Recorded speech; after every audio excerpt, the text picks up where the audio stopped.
Hello, Badr. Hi, Moritz. My great pleasure to see you. I just started the recording. No problem. It's So a let's go pleasure. with our podcast. Very good. Yes. Um, I introduce you. You are partner in the international consulting firm Tenzing. You own the B2B consulting firm MyBizUp. You were the former president of the Manager Lounge in Düsseldorf. You are the co-founder of several startups, such as the new business platform for exceptional startups, K2Match. I'm very grateful that you did that because you see here in the background a picture of a new friend of mine. I want through you, great guy from Italy, with artificial intelligence startups for logistics. Very, very exciting to use a new technology. Okay, let's look a little deeper into the K2Match universe. What is K2Match about? Well, K2Mesh mission is to help startups on their way to let's say to the summit of the mountain, which means on their trip from the idea over the business plan, the pitch deck, getting the first minimum viable product, getting the first clients, getting finance rounds, to becoming a scale up and grow. We are trying to help them. And what does it mean to help them? Of course, there are different aspects. Generally, when the startups come to us, we try to do a diagnosis of where they exactly stand and what is the next logical level stage they want to achieve. And based on this analysis, we realize where the gaps are, and they can be money. We need an investment. This is just one part of the truth, but very often startups will be missing either capacity or the skills to do certain things to achieve the next stage. So this is also an area where we can help. We provide also recommendations on digital solutions to make sure they have processes right from the very beginning. And we have a huge network that goes beyond our traditional family of K2Match, reaching out to corporate accelerators and incubators as Bayer, Vira, and others. And these companies are seeking for innovation outside their normal R&D. So that's a perfect opportunity. And maybe just two things, last things, K2Match. What does it stand for? K2 is the second highest mountain in the world, maybe less well-known and less sexy than Mount Everest, but much more difficult to climb.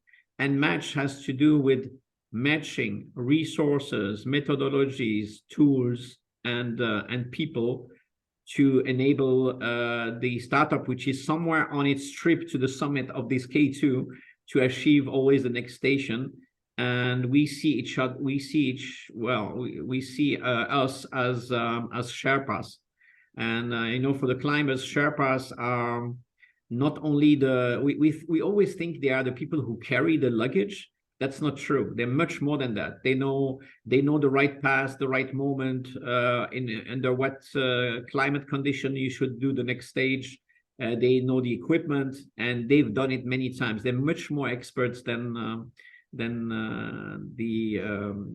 climbers or the hikers. Yeah, I hope I could answer your question, Moritz. Yes, you answered. You touch a lot of very exciting topics, and you gave me a great picture how difficult this journey really is. And what was your, if I may ask, your personal motivation to build K2Match?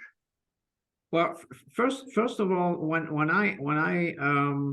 I worked 20 years for the industry, and I created my own business, and I was happy at that time to. There were some initiatives here in North Rhine-Westphalia to support startups, and I was very grateful to get insight, support, and advice from others. And since then, I thought I want to give something back. plus I have a genuine passion in developing new businesses, from the idea, whether it's a new business model, a new product, a new service, and I like to help. I mean, my purpose is really to make out of these startups successful startups, which will be the employers of tomorrow. They will feed not only their founders, they will feed give money to others to be able to feed their families and have well, an interesting and enjoyable business life.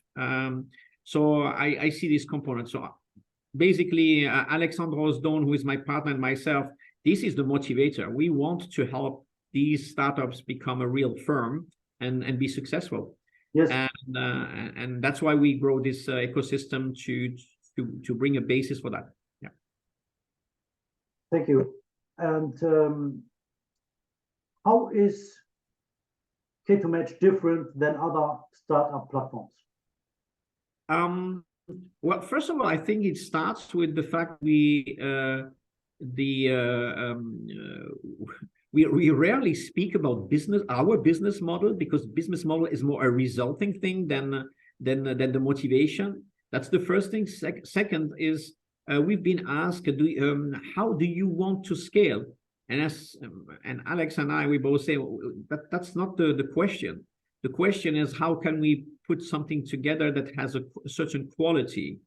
And what is the difference is that we rather work with a handful or hand-picked investors, hand-picked experts, hand-picked solution partners, and corporate accelerators. These people or companies, we know exactly what their ethic is, what they can deliver, what's the quality, and then we would match them with the startup when appropriate. So for us, this personal connection and understanding who is in your network is very important. And we don't want to have this database matching systems with algorithm that bring two people together and you don't know exactly the quality of neither part. Yeah. So I would say that's the and we grow organically, step by step. We don't have pressure. It's all strap booted. It's our own money, our own time, and we want the quality. And that's we want the people to say, well, it's a wow effect to be part of this family, because it brings a lot, and we can also bring something. Even a startup being part of the community can help another startup because it has done certain things already, or it has also some network. So that's the idea. Yeah. Yes, thank you very much. The wow effect was enormous with your first and with your second meetup in Düsseldorf. Thank you very much, Moritz, for your feedback. Thank you. Yes, I just did a little survey on the meetup, and I just asked the people, how was it from 1 okay to 10 overwhelming, and the very experienced people said it was 8. And so I asked about 5 people, so it was a very small survey, but a clear picture. You mentioned ethics. What do you mean with ethics, and how important is that for business? For us, sorry that I interrupted you, Moritz. This is for me essential. I can only do business with people who share the same kinds of values and ethic like us. Simple things like like transparency and commitment. Like, you say what you do and you do what you say. That's essential. Having the win-win religion, I call it win-win, is like when you get in business with someone, is to try to find mutual benefits out of this getting together. Like it's not about taking advantage of the other, and also to think of not everything is business. Sometimes you need to give, and eventually later you will get, and there is some karma to it. Is that I'm convinced that you can succeed when you do good to others. do good to your community, you help. When you help, you get in return at a certain point of time. And that's a little bit the mindset. Yes, we all want to be successful, but money is not the target. Money is let's say it's like the cherry on the pie, a result of the good things and the good intention of the things you build. So that's what I mean with ethics. When some people come with a very selfish, well, sometimes you have some people who have some psychopathic or how we call it narcissistic traits. We stop immediately because we have a sense for that, and we have a sense for people who are on the same wavelength with us, and then fantastic things happen. Yeah. Thank you for this very exciting answer. And what are the other criteria to accept startups on your platform? Let's say it this way. Maybe I need to describe something before I answer the question straight.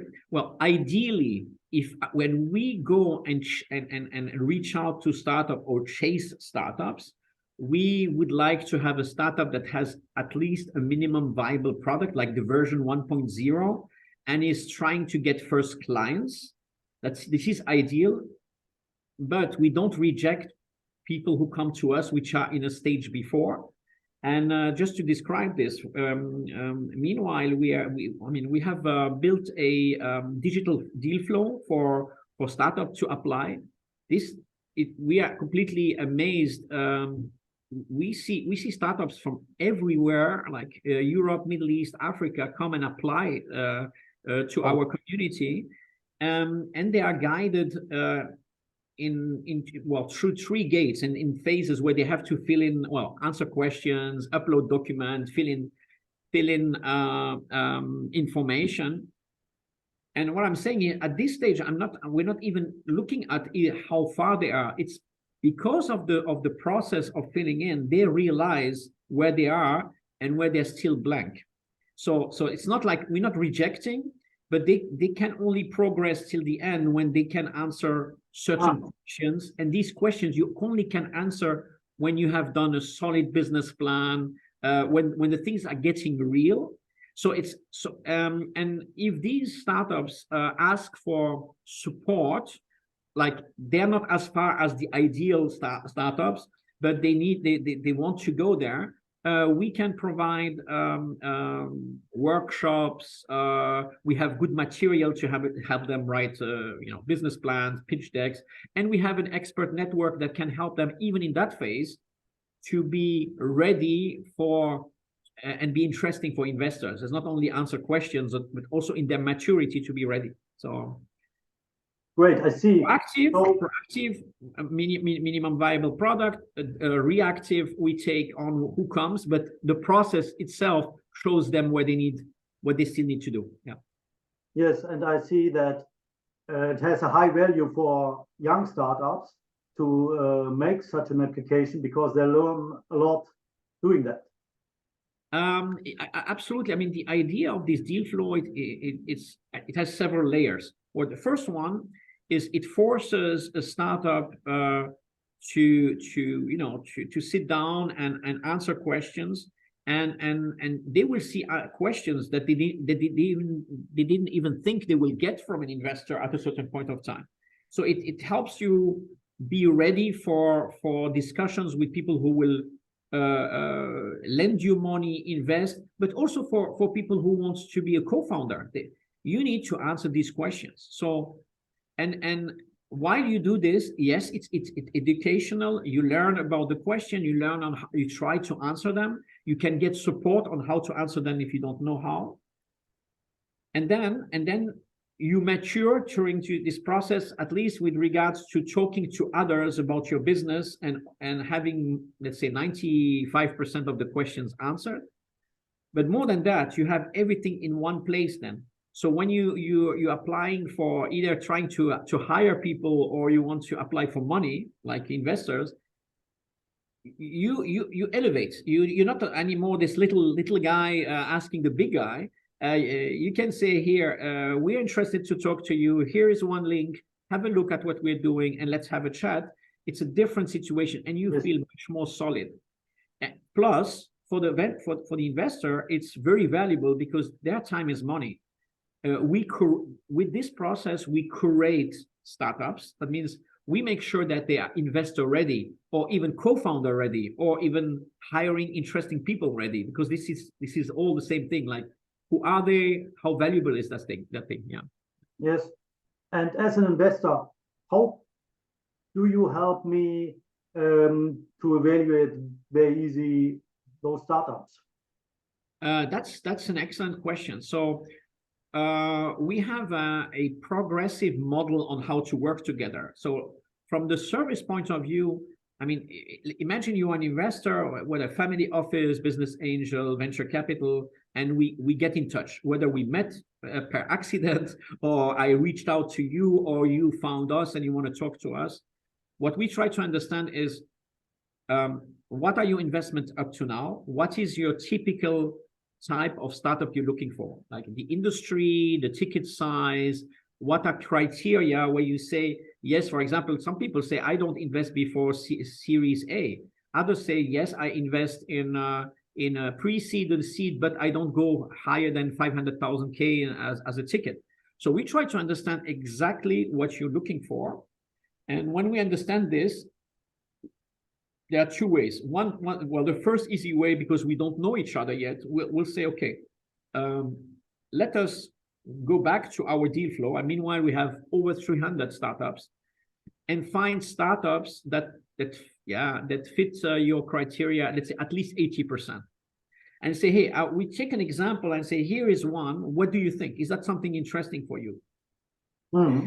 And from there, then you as an investor you will say, oh, not only they know how to select the ones that are good for us, but also the data and the information they give us are saving us a lot of money, because the selection is fast. We've curated them, and we provide you with a set of data that gives you very quickly an idea, where do I still need to ask questions, and is it something for me or not? And you don't go in these iterations, like someone applies to you, then you say, send me pitch deck, then you say, send me this, send me that, and it's a lot of waste of time. Here is, we know your criteria, we give you the ones, and then we can provide you the data, and then you're also prepared to ask the right questions, because some of them are already answered, so you don't need to you can deep dive, but you don't need to repeat them. Yeah. Yes. So I see you have not only an evaluation process for the startups, but also for the investors. Yeah, it's exactly, for the startup is making them fit, but for the investor is to have an efficient mean of accessing the startup that are relevant for them, and that they bring not only relevant in a sense, is it a software or is it a medical, but is it the size and the phase and the criteria that where we as an investor would like to invest. Exactly. And question pops up in my mind right now. Do you think about to give the investor the opportunity to team up because of the high risks of startups, that they team up with other high experienced investors to go together in one investment? Moritz, I love your question. You're helping me. As I said, the stage one is first the trust. The trust. I mean, when you see many of these platforms, they offer, let's say, a subscription for investors, or a business angel subscription for startup. But the people don't know what's behind the scene. So that's not the idea. The idea was, the phase one is like, let's start with the discussion and with the tease. So, and you will understand, you will recognize from the phase one that we have valuable startups and that you want to work with us. Then you have the possibility to be registered on our deal flow, and I will answer your question in a second, where you will be able by yourself to filter the opportunities, the startup, etc., and to start to interact with the startups for proposing to be the full investor, or just a partial investor. I mean, just take a part of the ticket, And this is also the platform you will be able to interact with other investors that might be interested in the same opportunity. So you will have the possibility to start to build let's say a deal saying, Moritz, you want 500,000. I cannot be the lead investor in your case. I propose 100,000. And then others will also see this, and vice versa. You see them where they invest, to see where you want to co-invest, and you will also have a possibility to communicate with others. So it's not a pipeline, it's a collaborative platform for startup with investors, but also for investors amongst themselves, in the sense of trying to come together with a deal for a startup. Yes, thank you very much. Very exciting. So you mentioned that you help startups to learn. So let's get into some learning questions for startups, because statistics show that the overwhelming majority of startups worldwide fail in the first 5 years. And what's the problem? Because assuming that startups are built by people with high confidence, with great experience, and what's the problem? Yeah, that's a good one as well. You remember, Moritz, when we had the event in Düsseldorf, one gentleman who was holding the keynote for representing a law firm brought it to the point. The very first thing is not only the theoretical profile of the founders. I mean, do they bring the skills with them? I mean, it's obvious. I mean, if you want to start something like a new restaurant, you better have an idea of what the restaurant world is about. Whether you cook or waiter, or you've supplied restaurant, you have to. So this is the rationale part. Yes, the people need to bring with them some of the skills required for that venture, but more than that is their attitude and their personality and their resilience. Because the thing is, it starts maybe with two founders, and the first check is how solid is this relationship, how solid are these people, because they will have crises, and if there are people who give up in very rapidly as soon as there is a crisis or a internal fight, it's already condemned to fail. And most of the failures are not that much the external world, they are internal. It's like who does what, having let's say the long breath to withstand the longer desert crossing. We call it in German dicke Bretterbohren, which means drilling thick boards. And I like and this ability is something to be checked from the beginning to understand, are these guys guys or ladies entrepreneurs, or is it just something they're trying, they have a good job and they're trying to do something because it's cool? How is their dedication? And I have a story about the thick board. Imagine drilling the thick board means it's not like how thick the board is. It's like you're on one side of that board and you're starting to drill that board. The only thing is that you've been able to drill a little bit further. Most of the people, after 2-3 trials, they give up. So this is like the problems that come up, the crisis, etc. Resilient people and really solid people, because they know it's a board, it's not something else, there is an end to it, and they will know anytime they progress a few millimeters further in the drilling, they are a few millimeters closer to the other side. So they'll continue persistently, solidly, until this drill goes through. And that's, I think, the biggest quality of someone who wants to start something like that, is like every crisis, every problem is a challenge to be overcome.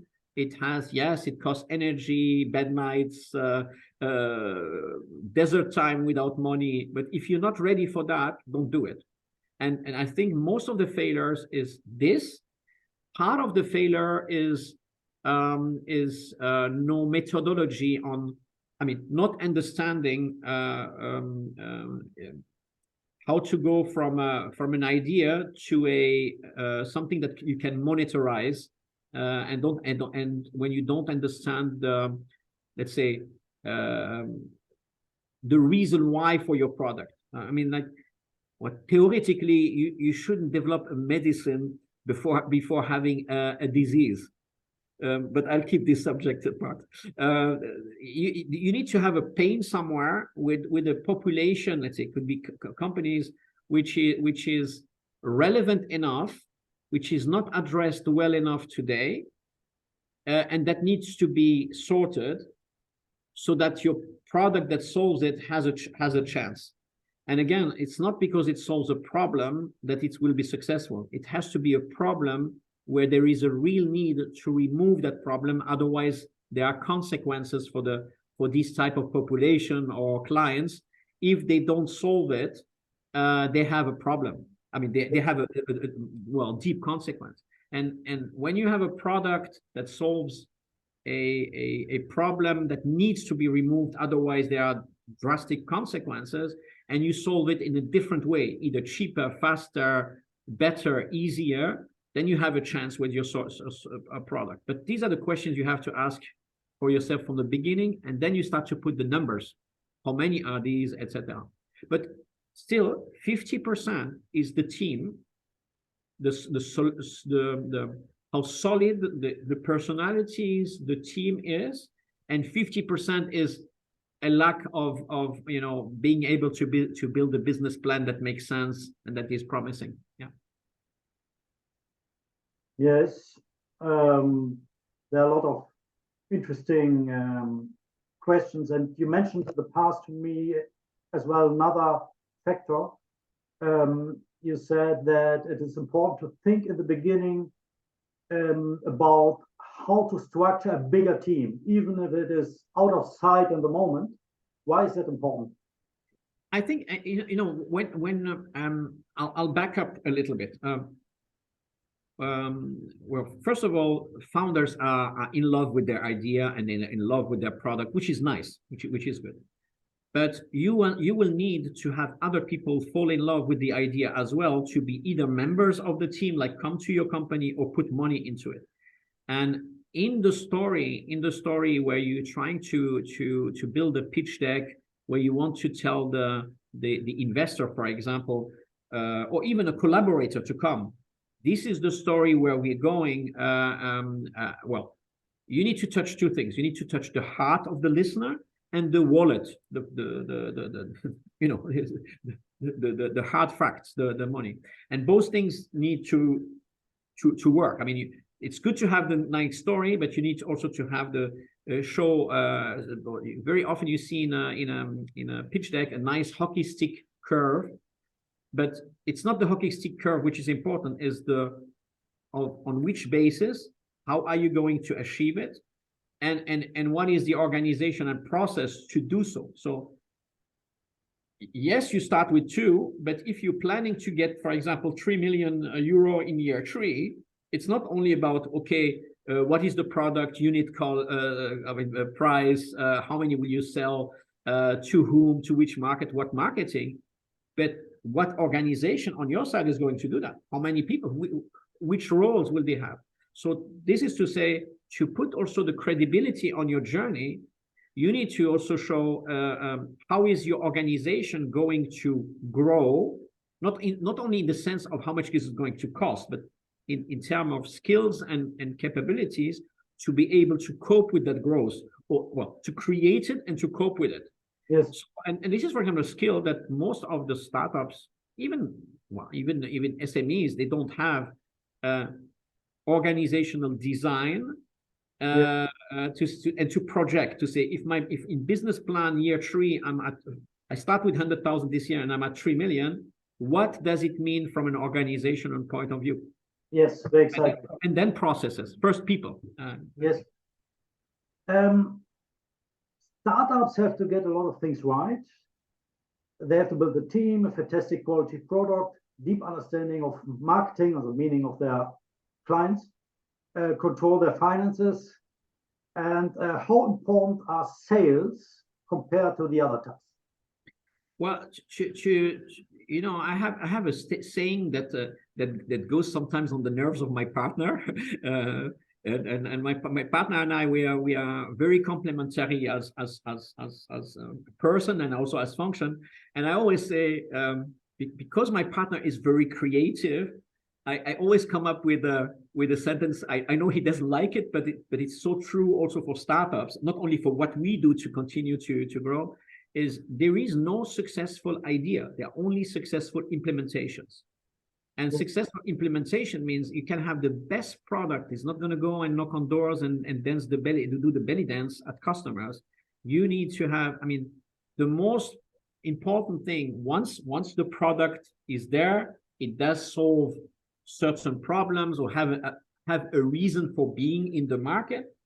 The essential things is the combination of sales and marketing and the implementation of it. Because the growth will come from the number of users paying for your services or your product. And if you fail here, if you don't have that very solidly, first of all, the story credible and then implemented, because credible is to say, Mr. Investor, I need money and this is what I'm going to do, but then to do it. So sales, I would say a combination of sales and marketing, depending, is it a B2C product or B2B or B2B2C product? The balance might change a little bit, but everything which is B2B, you need solid sales, solid, clear understanding on how you're going to do sales. Yeah. What are the most important B2B funnels today? Well, first of all, it's really, I think it's easier to discuss if we have a concrete product or service to describe how to go about it. But at the end of the day, well, let's take just an example. A B2B software designed. I mean, this is a startup has done a B2B software to address a certain problem of a certain department at clients. Well, the first thing is you need to have a clear understanding, strategic, what kind. Well, not only that you know how much you want to sell your product. What it does, how it differentiates with the competition, how it solves the problem better, blah, blah, blah. This is given. Then you need to start to think about what is your ideal client. I mean, which are the clients that are susceptible to recognize their problem and to recognize that you have a special way to solve it. First on paper, say, okay, you could say, for example, I'd like to start with the producing industry with a certain size, because then they can afford the solution and the problem is big enough to afford the solution. And then you have to put a plan, a program in place to fill in your pipeline from, first of all, building the list of people falling within the criteria of who are your target clients, through getting an appointment, having eventually a demo, if it's a demo, well, getting an appointment to understand the client, having a demo, eventually a free trial, in this case, for software, and eventually a paid demo if they need their own data maybe used for this, and then closing. But in any case, you need to build a pipeline with enough, let's say, potential clients on the left-hand side to have something coming out on the right-hand side of the pipeline. And again, I have also here two sayings, very simple, because there are two things. First of all, not every contact leads to a contract. So that means you need a lot of contact. I mean, a lot of target clients that you start to contact. And there is always a time lapse between your first contact, even with the ones that want to talk to you, between the first contact and closing a deal. So this tells you need a lot of opportunities coming into your pipeline. Of course, you should better select them following to criteria that increases the chances that you can close them. But still, even if you have done perfect criteria, you start with 100, eventually you get 2 at the other side. So you have to have a lot. And then you need to put in place things to do that. And today, there are sales can be combined with clever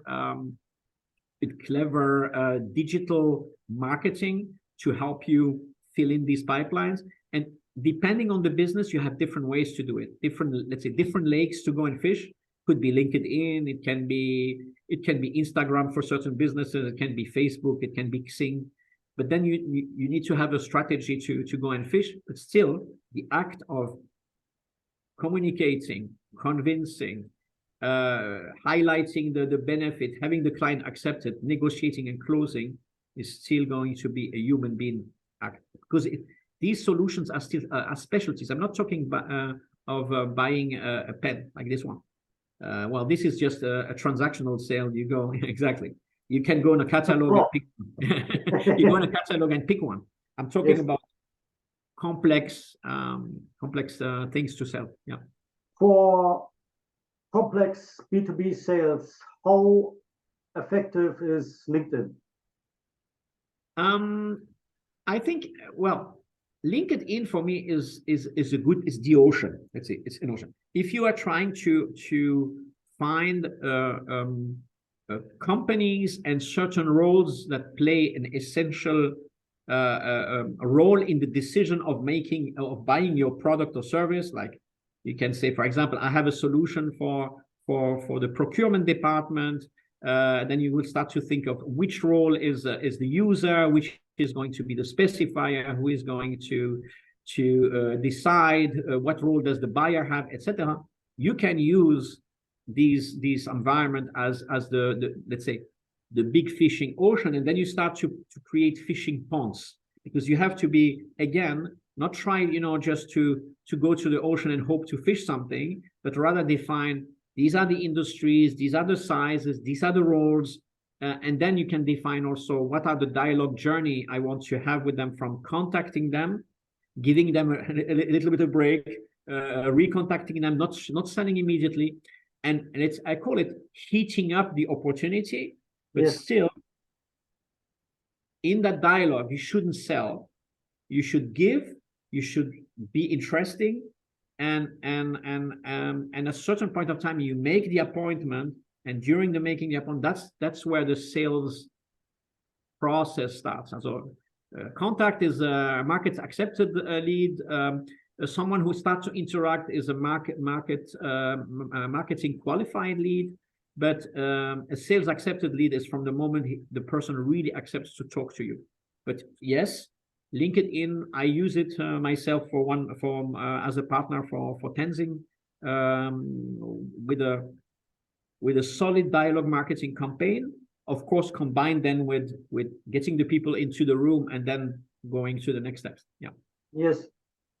So as a closing question, I just want to highlight now what you just said, because this is very exciting, and you mentioned in the past there are as well examples who try to do that, but don't do it really the right way.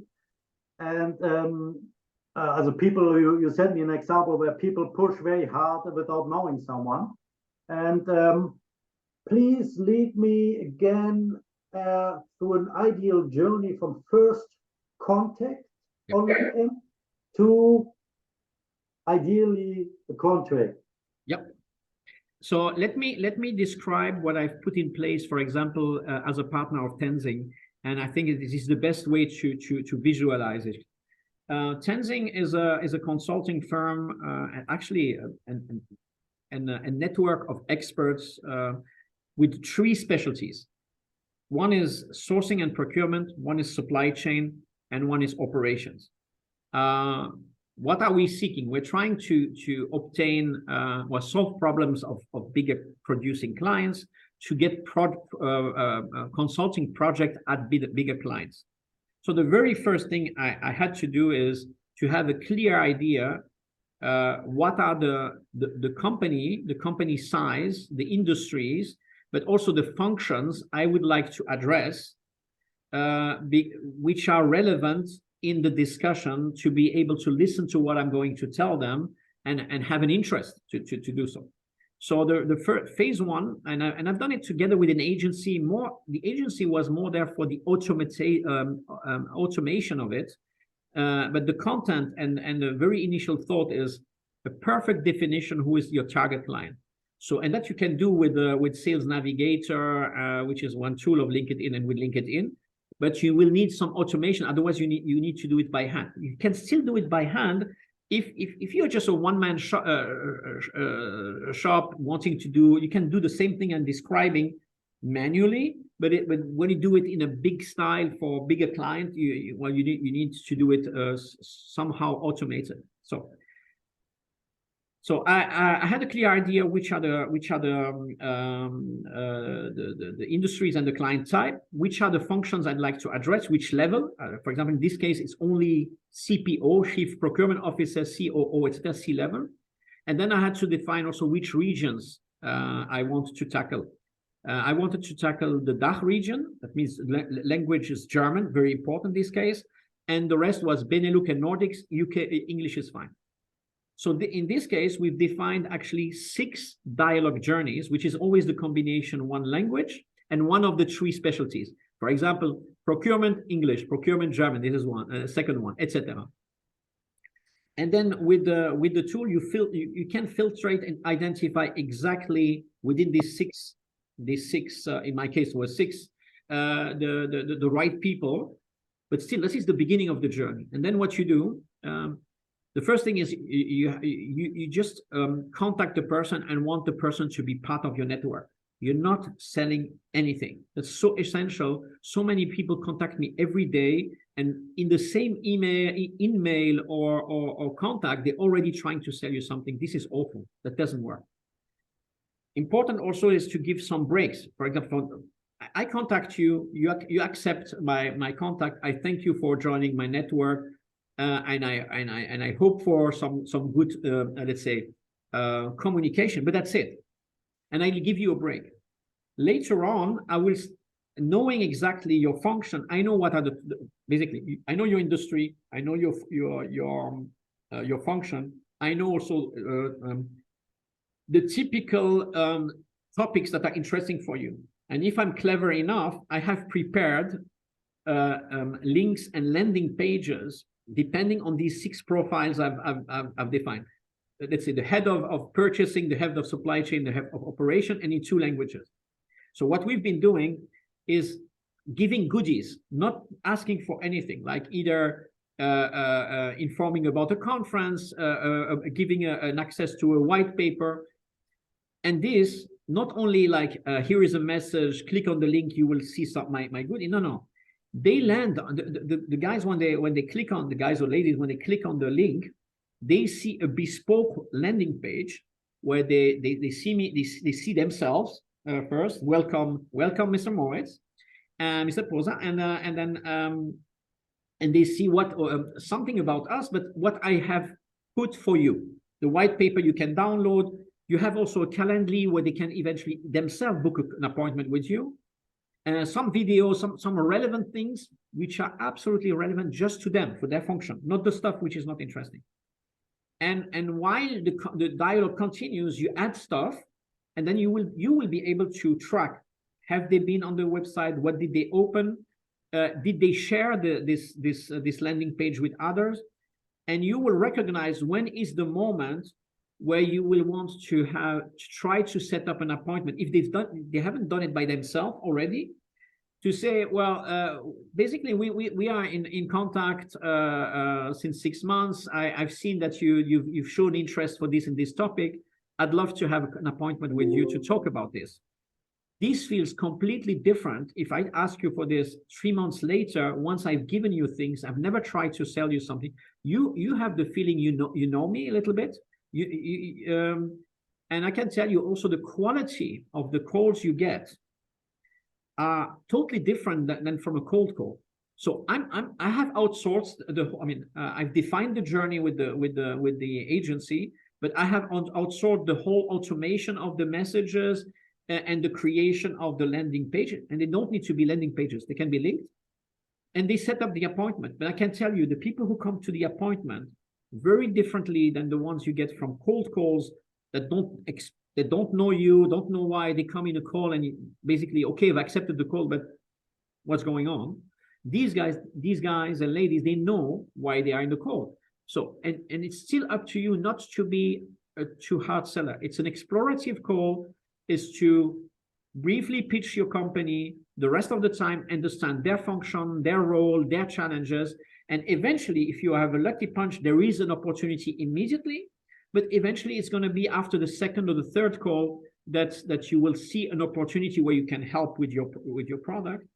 And of course, you need to master the technique of running this discussion without that it's pushy, but you know how to ask the question, and you want the person to open. And this is part of building up the relation, because you had already a writing relation. Now it's becoming a personal one, and you have to be very sensitive and not expect, oh, now I have him on the phone, I'm going to sell him something in the next minute. No, this is lucky punch. My experience with this is like 5% of the sales appointment have immediately lucky punch. 5% probably it'll take a second call, maybe 3 months later, and another 5% maybe in 6 months. But the good thing is you've been nurturing this relationship, and you have never been a hard seller, but a good listener and identifying when is the right moment. So that's the idea. It's a long story, but that it works. It can tell you it works. Yeah. It works. Yeah. Yes.